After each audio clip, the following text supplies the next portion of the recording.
Bonjour, je suis Alexis Mbakop, diaspora philosophe. Sur cette chaîne, nous abordons de façon décomplexée les problématiques de la diaspora en Occident afin d'y apporter des solutions stratégiques et pratiques pour que la diaspora soit la plus forte possible là où elle se trouve.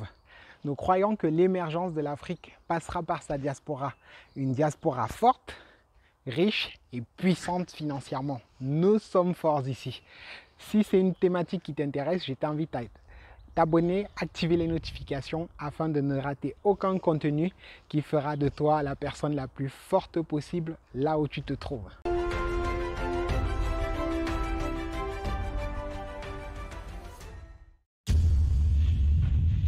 Aujourd'hui, cher diasporaphile, je voudrais aborder avec toi le sujet de l'entrepreneuriat.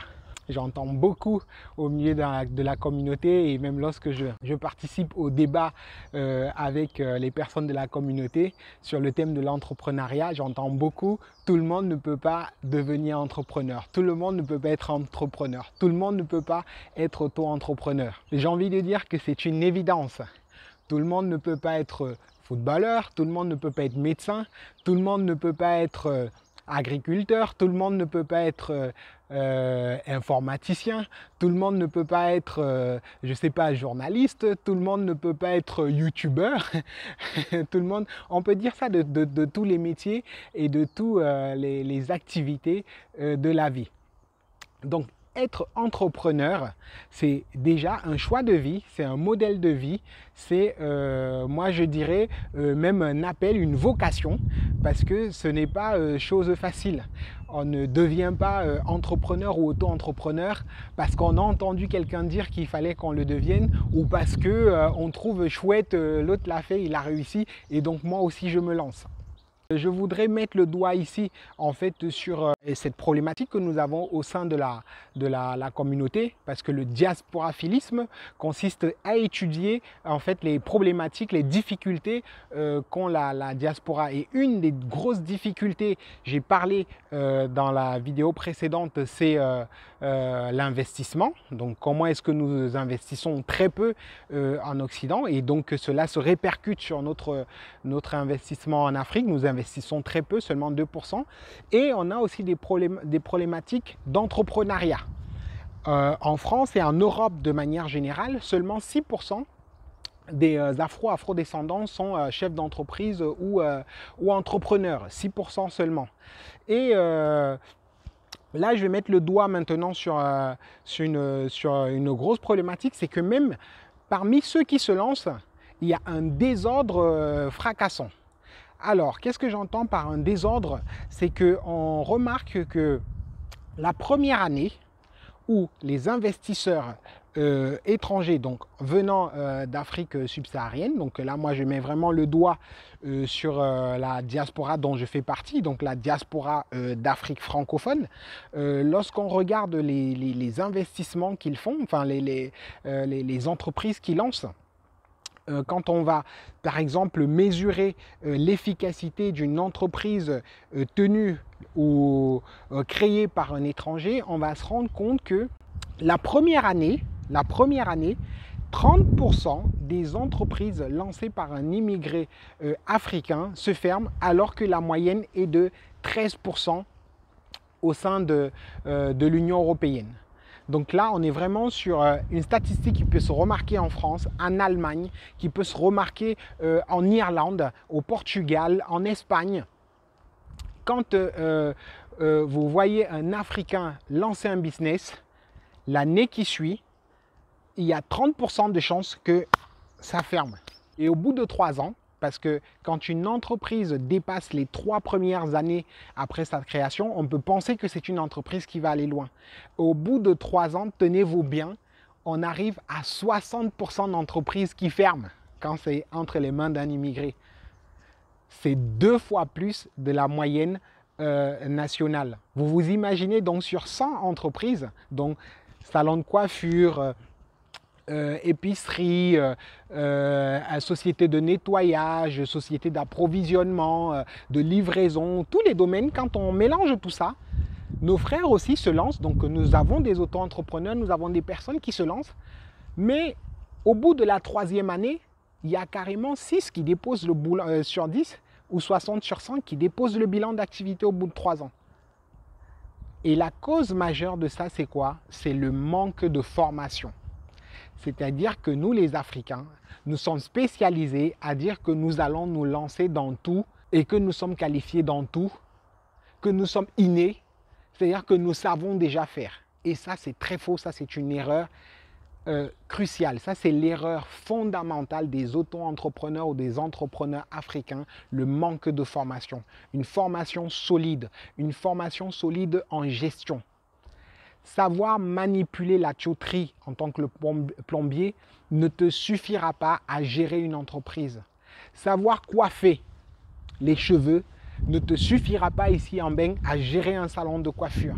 Savoir cuisiner de la bonne cuisine ne suffira pas à tenir un restaurant ici en Mbeng. Tu as besoin de formation en gestion d'entreprise, en gestion d'un budget, comprendre quelles sont tes recettes, quelles sont tes dépenses, comment fonctionne ta boîte, comment tu rémunères tes employés, comment doit tourner l'argent dans ton entreprise. Ça, c'est hyper important. Tu ne peux pas fonctionner à l'aveuglette comme au pays. Sinon, tu restes au niveau des entreprises du pays. Regarde la maman qui fait frire les beignets dans ton quartier. Depuis que tu es parti en Mbeng, c'est toujours la même maman qui frit les beignets toujours à ce niveau-là. Donc ici, si tu restes toujours à ce niveau-là, tu vas finir par t'éteindre, tu vas finir par mourir. Donc il te faut de la formation, quel que soit le domaine dans lequel tu veux te lancer en auto-entreprise, en entrepreneuriat, il te faut te former. Il faut absolument que tu sois formé sur la gestion d'entreprise. Donc nous avons constaté que les Africains sont très peu formés et n'aiment pas la formation. Les Africains pensent que voilà, en avançant, ils sauront faire, en avançant, ça va venir tout seul. Lorsque moi j'étais tout jeune, par exemple, je pensais que quand je serais grand, je parlerais mieux ma langue maternelle, par exemple. Lorsque je voyais mon papa, ma maman, les oncles, les tantes parler la langue maternelle, je me disais, oh, en grandissant, certainement je saurais parler, puisque mes parents ne nous forçaient pas tellement à parler le patois, comme on dit, parce que nous, on a grandi dans une ville où mon papa était allé pour travailler. On n'était pas forcément dans notre village où la langue maternelle est parlée tous les jours. Nous, on parlait principalement le français à la maison. Et quand les parents étaient fâchés, ils nous parlaient en langue pour que voilà, ce soit un peu communiqué, traduit. Et moi, j'ai toujours eu dans mon subconscient que non, c'est parce que je suis petit que je ne sais pas parler ma langue maternelle. Donc quand je serai plus grand comme mes parents, ben, je saurai parler ma langue maternelle. J'ai grandi et quand je suis arrivé au lycée, je me suis rendu compte en fait que non, je devenais adulte, mais je ne savais toujours pas parler ma langue maternelle. À un moment donné, je me suis dit, il faut vraiment que j'apprenne à parler cette langue. Et donc, je me suis mis à apprendre. Voyez-vous, dans les domaines de la vie, il faut absolument à un moment donné s'asseoir pour apprendre, pas seulement prendre les petits bouts, mais apprendre vraiment le domaine de bout en bout, afin de pouvoir le maîtriser. Aujourd'hui, je maîtrise, je dirais 80% de ma langue maternelle parce qu'à un moment donné, et quand j'étais déjà adulte, j'ai décidé de l'apprendre réellement, de l'apprendre vraiment à fond. Donc aujourd'hui, dans le domaine où vous êtes, en tant qu'entrepreneur, vous devez vous former, ou futur entrepreneur, vous devez vous former. Si vous êtes en lancement d'entreprise, vous devez forcément avoir un business, vous devez forcément avoir un budget réservé à la formation. Si vous êtes déjà en activité, vous devez absolument prévoir dans votre business une partie, un budget formation. Parce que dans la formation, vous comprendrez que ce que vous croyez faire comme bénéfice, en fait, n'est pas réellement du bénéfice. Et donc, j'ai des frères et sœurs ici qui, des fois, vont lancer un business, ne même pas être informés sur tout ce qu'ils ont comme charge. Ils vont juste se dire, voilà, j'ai acheté ça, je transforme ça, je revends, ça me fait mon business. Non, il y a tout un process, il y a toute une chaîne dans l'entrepreneuriat que vous devez maîtriser. Et si vous ne le savez pas, informez-vous, renseignez-vous de sorte à avoir la bonne information pour ne pas vous retrouver dans des business pièges. Et la formation vous permettra aussi d'avoir une certaine rigueur dans la façon dont vous tenez votre business. Il m'est arrivé dans la ville où j'étais avant d'arriver ici. J'étais à Lyon. J'avais investi avec deux autres personnes sur un business alimentaire.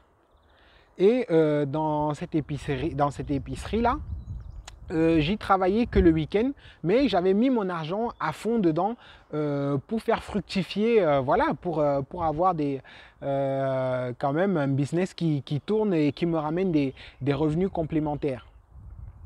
Et dans cette épicerie-là, donc nous étions 3, et moi je travaillais que le week-end, mais j'avais mes deux collaborateurs, mes 2 partenaires, parce que chacun avait investi de sa part. On avait une toute petite boutique qu'on comptait voilà, faire monter, grandir. On avait une belle vision d'entrepreneur.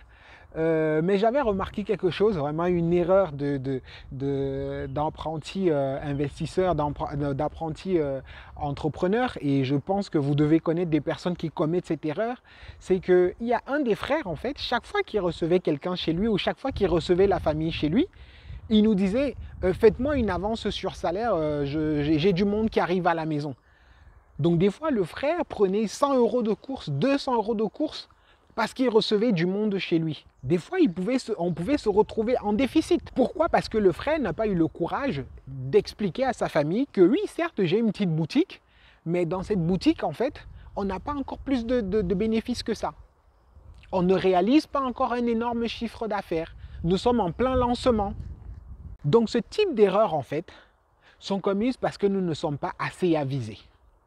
Nous pensons encore que le business, c'est quelque chose qu'on doit mélanger au familier, c'est quelque chose qu'on doit mélanger au sentiment, c'est quelque chose qu'on doit jouer par affinité. Non, la preuve en est que le business que j'ai, cette épicerie à Lyon, avait fini par fermer. On l'avait fermé parce qu'on ne s'en sortait pas, parce que les bénéfices qu'on comptait réaliser étaient grignotés par nos habitudes, par nos mauvaises habitudes. Et nous avons fini par fermer ce business. Et tu remarqueras dans la ville où tu es, s'il y a des épiceries ou des business tenus par des frères et des sœurs, vous verrez que régulièrement, porte est fermée. Cessation d'activité. Pourquoi? Mauvaise gestion généralement.